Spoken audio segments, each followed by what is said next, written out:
मतलब जब तक देखो एक दिमाग में सेट नहीं होता ना कि प्रेशर, तब तक नहीं होता है। कई लोग कहते हैं पढ़ो पढ़ो पढ़ो पढ़ो, लेकिन कोई नहीं बताता पढ़ना कैसे है। पढ़ने से पहले ये बताओ कि अगर पढ़ा कैसे जाता है। तो मैं इसी चीज़ पे कंसंट्रेट करता हूँ कि अगर पढ़ा कैसे जाता है। Good morning everyone. आज की वीडियो आप सबके लिए बहुत खास होने वाली है, क्योंकि इसमें हम 11वीं क्लास से रिलेटेड बात करने वाले हैं।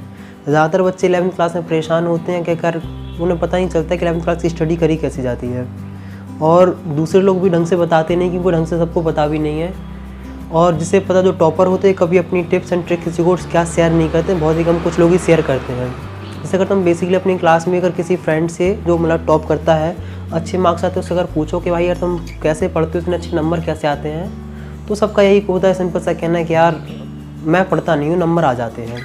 लेकिन बिना पढ़े नंबर नहीं आते हैं, ये दिमाग में तुम भी सेट कर लो।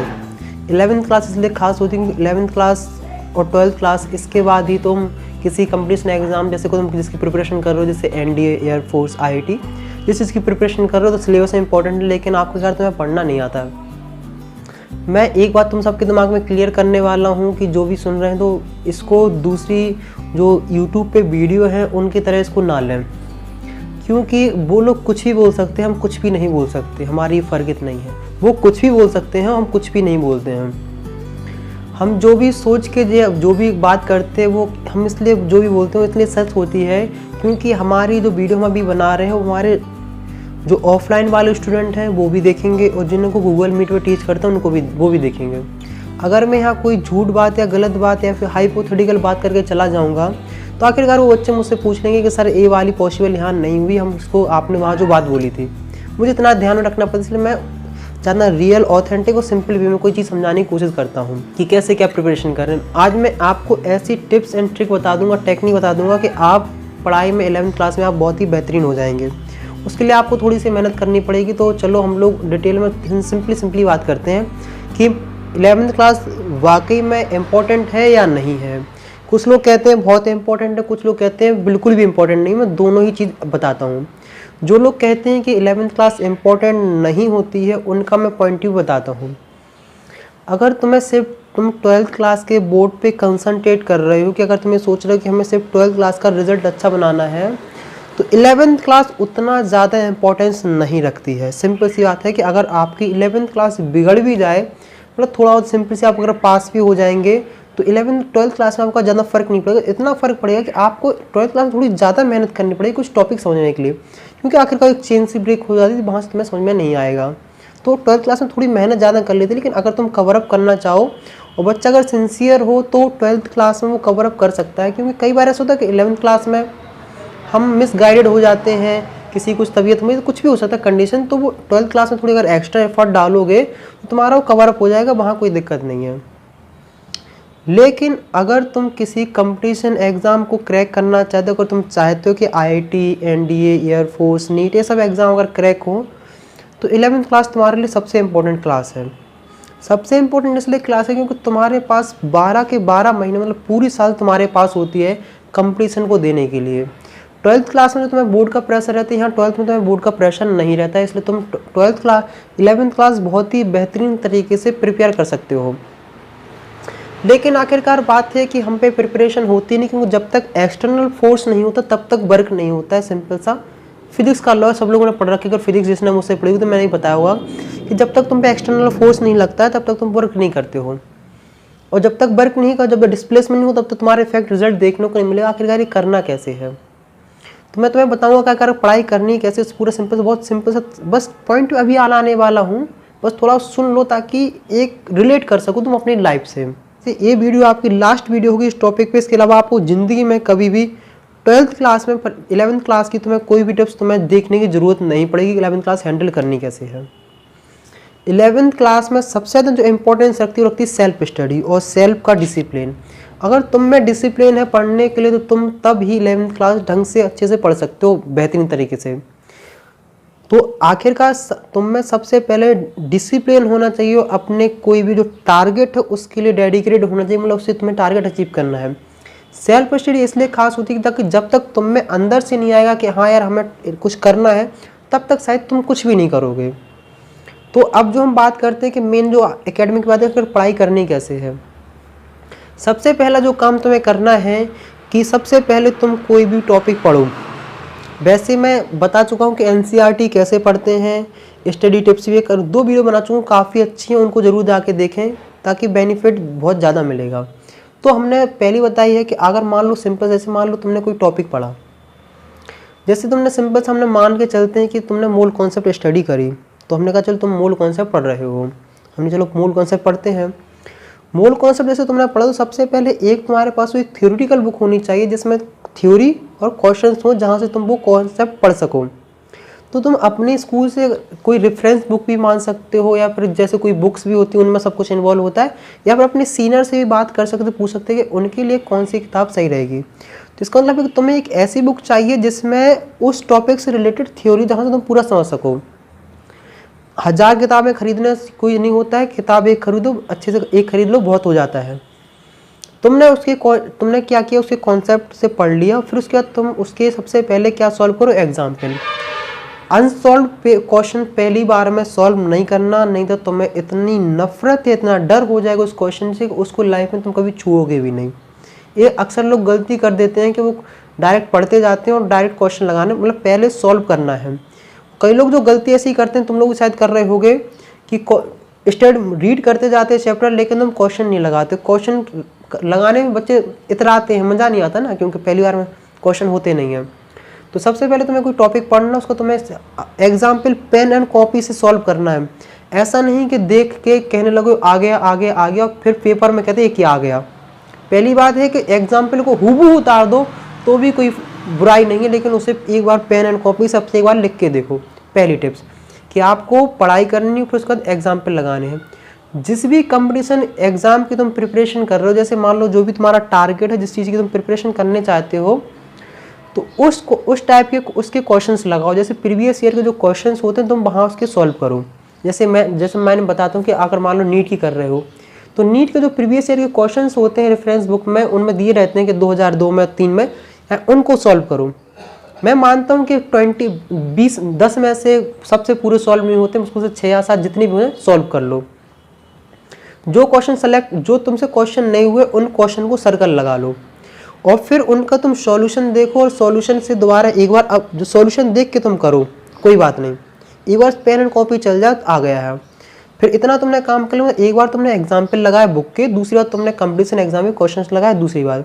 अब दूसरे टॉपिक में तुम आ जाओ, एक पहली ट्रिक हो गई है। अब दूसरी टिप्स तुम्हें करनी है कि तुम्हें संडे या फिर हफ्ते में एक दिन ऐसा रखना है जब तुम रिवाइज कर सको, क्योंकि अगर बिना रिवीजन के कुछ भी नहीं होता। तुम कितना ही याद पढ़ते जाओगे। जैसे मान लो तुमने 2 महीने स्टडी करी है, तुम जब आगे बढ़ते हो ना, तो तुम देखते हो यार पीछे वाला हम सब कुछ भूल गए, आखिरकार पीछे वाला गया कहाँ, तो पीछे वाला तुम्हारा गया है कि तुमने रिवाइज नहीं किया। अगर उसको जिंदा रखना चाहते हो तो तुम रिवाइज करो।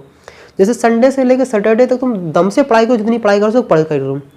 संडे को तुम रखो कौन सा दिन, रिवीजन का डे, कि संडे को तुम्हें रिवीजन करना, आखिरकार करना कैसे है। जो मान लो तुमने पहले क्वेश्चन जो पहले टॉपिक पढ़ा था उसको खोलो, थोड़ा बहुत नोट्स जो बनाए रखे होंगे उसको करो। नोट्स सबसे इंपॉर्टेंट होती है, बताऊंगा क्या क्या बनाए कैसे जाते हैं, बताऊंगा कैसे बनाए जाते हैं। नोट्स को रिवीज करो, और जो क्वेश्चन तुमने सर्कल लगाए थे, जो तुम्हें कठिन लग रहे थे, उन क्वेश्चन को सॉल्व करना स्टार्ट करो धीमे धीमे, उसको कर लो। फिर ऐसी पूरी प्रक्रिया करते जाओ, मतलब पूरा तुम्हें एक हफ्ते में संडे के दिन पूरा रिवाइज करके रख लेना है। फिर जब रिवाइज हो जाए तभी जाके आगे वाले चैप्टर पे मूव करें। पहला तुम्हें क्वेश्चंस लगाने हैं, दूसरे तुम्हें रिवाइज करना। तीसरी जो ट्रिक सबसे इंपॉर्टेंट है कि तुम्हें महीने में अपना खुद टेस्ट लेना है। जो मैं खुद करता था कि मैं जैसे मान लो मैंने पेपर पूरा टॉपिक पढ़ लिया महीने में, फिर एक मैं अपना क्वेश्चन खुद फ्रेम करते था।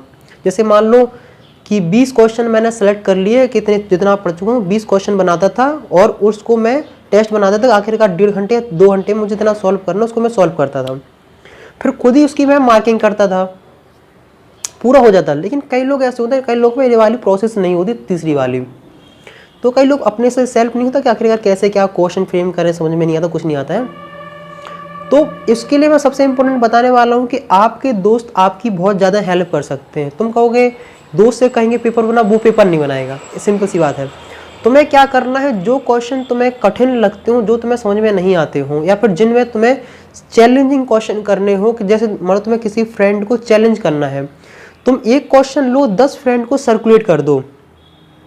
जब तुम 10 क्वेश्चन 10 फ्रेंड को सर्कुलेट करोगे तो 10 वो दोस्त तुम्हारे जो हुए, बहुत इंपॉर्टेंट है, इंपॉर्टेंट बात याद रखना, बहुत समझना। तुमने क्या किया, तुमने अपने 10 फ्रेंड्स को वो क्वेश्चन सेंड किया, तो जब उनके पास वो क्वेश्चन जाएगा तो वो सोचेंगे अच्छा है, पढ़ने लगा है, होशियार बन रहा है, हमें क्वेश्चन दिया है। तो देखना कुछ लोग सॉल्व कर लेंगे, कुछ लोग सॉल्व कर नहीं पाएंगे, लेकिन तुम्हें उसका जो भी रिजल्ट है आ जाएगा। फिर जो तुम्हारे पास 10 लोग हैं, 10 लोग तुम्हें अब क्वेश्चन देना स्टार्ट करेंगे। जब तुम्हारे फ्रेंड तुम्हें क्वेश्चन देना स्टार्ट कर लें तो समझ लेना कि तुम अब बहुत आगे बढ़ने वाले हो। क्योंकि जब तुम्हारे फ्रेंड, देखो मतलब अभी तुमने एक क्वेश्चन दिया, तुम्हें 10 क्वेश्चन मिलेंगे। तुम्हें जब 10 क्वेश्चन मिलेंगे ना तो तुम्हारा इंपॉर्टेंस ज़्यादा हो, तुम ज़्यादा अच्छे से मेहनत करोगे। तुम अपनी इज्जत के बारे में सोचो कि अगर आज क्वेश्चन सॉल्व नहीं हुआ ना तो शायद हम बहुत पीछे रह जाएंगे, शायद ये मेरी हंसी उड़ाएंगे। तुम उसी को और इज्जत को मेंटेन करने के लिए तुम मेहनत करोगे और तुम क्वेश्चन सारे सॉल्व करने की ट्राई करोगे और कहीं ना कहीं सर्च करोगे। और जहाँ सर्च करो, कुछ भी करो, लेकिन तुम्हें जितने क्वेश्चन आए उनको तुम्हें सॉल्यूशन उन्हें सेंड करना है। उनको सेंड कर लोगे तो एक माहौल बन जाएगा पढ़ाई का, कि एक बिल्कुल सराउंडिंग से बन जाएगी, आखिरकार सर्कल सा घूमेगा पढ़ाई का। वो क्वेश्चन देंगे, तुम क्वेश्चन दोगे, वो क्वेश्चन देंगे, तुम क्वेश्चन दोगे, ये सेट हो गया। तुम्हें जो अपने आप एक्सटर्नल फोर्स है ना, एक्सटर्नल फोर्स की तरह ही वर्क करेगा ये काम। ये जो मैंने तुम्हें लास्ट वाली टिप्स बताई है कि एक्सटर्नल फोर्स वाली, कि तुम्हें एक्सटर्नल फोर्स कैसे डेवलप करना, तो अपने फ्रेंड सर्कल में सर्कुलेट करोगे, क्वेश्चन दोगे, वहाँ से वो क्वेश्चन देंगे, तब जाकर तुम्हारा इतना अच्छा परफॉर्मेंस होगा जिसकी कोई हद नहीं है। जैसे 10th क्लास में, जैसे मैं मैथ बहुत ही कम सॉल्व करता था, लेकिन मेरे पास मैथ के इतने सारे क्वेश्चंस आते थे, इतने सारे क्वेश्चंस आते थे कि कोई हद नहीं है। मतलब उनके मैं डाउट्स क्लियर करते करते, चैलेंजिंग क्वेश्चन करते करते इतनी स्ट्रांग हुई थी कि मुझे कुछ ज़्यादा मेहनत करने की ज़रूरत नहीं पड़ी थी। तो 3 टिप्स हो गई हैं, 3 जो 4 जो जितनी तुम फॉलो कर सको फॉलो करो, देखना तुम्हारा रिजल्ट बढ़ जाएगा, तुम्हें पढ़ाई में जाएगा। जो एक्सटर्नल फोर्स तुम्हें डेवलप करना क्या कहेगा, हाँ तुम्हें कहीं से प्रेशर आएगा, हाँ तुम्हें कुछ मेहनत करनी है, तो उसके लिए अपने फ्रेंड सर्कल में क्वेश्चन सर्कुलेट करो, उनसे को वही सॉल्यूशन करके दिखाओ, वो तुम्हें क्वेश्चन सेंड करेंगे, ऐसे करते रहेंगे। और जैसे मैं भी अपने स्टूडेंट को रोज़ डीपीपी देता हूँ, जैसे मान लो जो भी टॉपिक क्लियर कराता हूँ, पढ़ाता हूँ, उनके बारे में डीपीपी देता हूँ। मतलब जब तक देखो एक दिमाग में सेट नहीं होता ना कि प्रेशर, तब तक नहीं होता है। कई लोग कहते हैं पढ़ो पढ़ो पढ़ो पढ़ो, लेकिन कोई नहीं बताता पढ़ना कैसे है।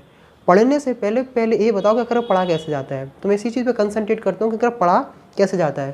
तो मैंने 3 टिप्स बता दी, 3-4 जो भी हैं उन चीज़ को फॉलो करो, देखना तुम्हारा पढ़ने मज़ा आएगा और बेहतरीन हो जाएगा। क्योंकि 11th क्लास में बच्चे इसलिए नहीं पढ़ते ताकि उन्हें किसी चीज़ का डर या नहीं रहता कि हमें किसी चीज़ के लिए प्रिपरेशन करनी है, और भाई उसी की वजह से उनका रिजल्ट हो जाता है ख़राब।